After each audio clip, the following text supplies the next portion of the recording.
On est bien sûr en compagnie de la cinéphile Andrea Le Sieur. Comment ça va ce matin? Ça va bien, il fait un peu froid, mais on se réchauffe. Ouais, c'est un peu frisquet, mais quoi que c'est quand même inférieur aux températures habituelles en plein mois de janvier. Ça pourrait être beaucoup plus froid. C'est le temps parfait pour aller au cinéma et Eh écouter des films en doudoune. Exactement. Et d'ailleurs, on va commencer avec un premier film qui est attendu, mais qui a beaucoup fait jaser dans la dernière semaine, et pas nécessairement pour des bonnes raisons.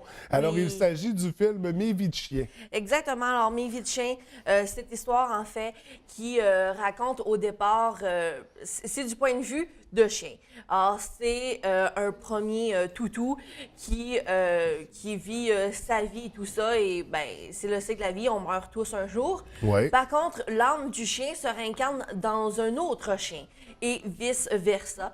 Et le dernier chien qui va avoir à l'écran, en fait, va être la réincarnation du premier et tout, et va retrouver son maître plus âgé. OK. Alors, il y a une suite dans les idées là, de réincarnation, de liens Fait que la quête est de familial. retrouver le maître, là. Ben, peut-être pas nécessairement que la quête du chien est de retrouver le maître, mais ça donne que ça fait comme ça. OK, puis lui va le reconnaître. Exactement, En tout cas, avec j'imagine qu'il y aura un des lien à petits ce trucs. moment-là, oui. Oui. Alors, film qui sort en salle dès vendredi, mais Oui. là, sur les réseaux sociaux, on a vu une espèce d'appel au boycott pour ce film-là. Oui, en fait, là, ce qui arrive, c'est que il y a eu maltraitance animale vis-à-vis un des chiens. Je pourrais pas dire c'est lequel, là, parce qu'il y en a quand même une gang. Dans le fond, le chien ne voulait pas aller dans le bassin d'eau. Il y avait une espèce de courant, là.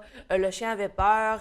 Il a essayé de s'agripper au rebord. On voit clairement que l'homme en question, l'éleveur, ou en tout cas, essaie de pousser le chien pour qu'il puisse tourner la scène, etc., etc. Alors, c'est pas très, très correct de ça. C'est sûr qu'on a vu pire, on a vu moins pire aussi. Alors, oui, il y a un appel au boycott. Moi, j'ai fait une vidéo sur ma chaîne YouTube, Les choix d'Andrea, pour expliquer ma situation à moi, là, sur ce que je pensais là, du film, là, pour pas mettre du négatif juste dans ma chronique ce matin. Alors, faites comme je dis dans ma vidéo, faites comme vous le sentez, c'est un choix personnel. Vous le boycottez, mais forcez pas les autres à faire comme vous, juste prenez-le comme vous le prenez. Mais dès le départ, les animaux dans le cinéma, c'est toujours très délicat. Oui. C'est ça, on voit pas comment la production s'est déroulée, on voit seulement le résultat final, mais Exactement. ce ne sont pas des comédiens à la base, hein? C'est des animaux. Ça reste des animaux. Et oui, on va poursuivre avec un nouveau film, toujours vendredi, le film Or. Oui, cette fois-ci avec Matthew McConaughey. Alors, il est de retour, très contente. Cette fois-ci, en fait, c'est les aventures d'une bande d'hommes qui, le titre le dit, est à la recherche d'or. Alors, de l'aventure, des exploits. J'ai quand même très hâte de voir ce film qui a d'attrait historique aussi. Ouais. Alors, un très bon film, assurément. Donc, dès vendredi, en Oui. salle, on a l'ultime chapitre, le chapitre final de la série tirée du jeu Resident Evil. Est-ce que ça va vraiment être la fin? Je sais pas, parce qu'à chaque fois qu'une série dit que c'est le dernier, ces temps-ci, ils font des spin-offs et tout ça. Ouais. On en connaît une gang qui font ça. Alors, Resident Evil, bon, est-ce qu'il y a besoin d'introduction? C'est le 4, 5, Le 5e, je crois, mais quelque chose comme au niveau ça. des films, je suis confus. Là, Oui. je préfère la série de jeux. Même moi, là, je suis rendue un peu confuse. Je les ai tous à peu près vus. Où est-ce que j'en suis rendue, je sais plus trop. Alors, on retrouve évidemment là, les mêmes personnages avec Mila Jovovich. Oui, ça ressemble à ça. Quelque chose comme ça. Alors, le même ambiance apocalyptique, Ouais. mort, sang, guerre et fusil. Parce que c'est ça, c'est une histoire de zombies, donc l'entreprise Umbrella qui a propagé un virus. Je crois que c'est un retour, là. Elle revient dans la ville du Oui. départ, Raccoon City. les amateurs de la série vont Exactement. certainement apprécier ce tome-là. Chacun son Ouais. goût, puis je pense que ça vaut quand même la peine d'avoir une fin Ouais. de série appropriée à un moment donné. Puis pour ceux qui ne connaissent pas, bon, on débute avec le 1 pour Marathon. découvrir ça. En fait, on débute avec le jeu, mais ça, c'est... Moi, je Pour suis ceux, gamer, là. et pour ceux qui savent jouer. Et bien sûr, on y va avec nos sorties DVD. On aura Inferno c'est aujourd'hui les sorties DVD, Andrea. Oui, aujourd'hui. Alors, Inferno, que j'ai déjà présenté, en fait, là, à sa sortie cinéma. Je n'ai pas pu le voir au cinéma, surtout que c'était du temps des examens et de Noël et tout. Alors, on reprend avec Tom Hanks, les histoires, là, c'est la suite avec Ange et Démon Oui. et... j'ai un blanc pour le premier. Bon, Da Vinci Code. Oui, bien sûr. Da Vinci Code, que j'ai vraiment aimé. Alors, le deuxième, j'avais plus ou moins apprécié. Souvent, ça me fait ça. J'aime le 1, j'aime plus ou moins le 2 et le 3. Ça revient. Alors, j'ai très hâte de le voir en DVD. Inferno, dès aujourd'hui, sur les tablettes. On a Une vie entre deux océans également. Oh là là, ça, c'est un film excellent. À date, j'en ai quand même pas mal vu des films en 2017 et c'est mon chouchou de début 2017. C'est l'histoire, en fait, en 1918, c'est un ancien militaire qui décide d'être gardien de fort et il rencontre au village une jeune fille.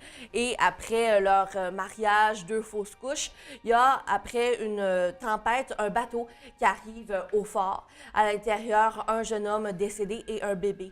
Et la femme décide, en fait, supplie son mari de cacher l'histoire et de garder le bébé. Parce que selon elle, c'est le signe de Dieu d'avoir reçu ce bébé-là. Et là, il y a toute une histoire qui revient, en fait, les hanter avec qui était l'homme, qui est le bébé, d'où vient le bébé et tout. Alors, c'est un très, très beau film. Sortez vos Kleenex. C'est un film qui fait vraiment, vraiment du bien et qui fait comprendre énormément de choses. Puis après, on se demande, est-ce qu'on aurait fait ça nous autres aussi? Donc, un film à découvrir, Oui. à louer pour la fin de semaine. On a également USS Indianapolis.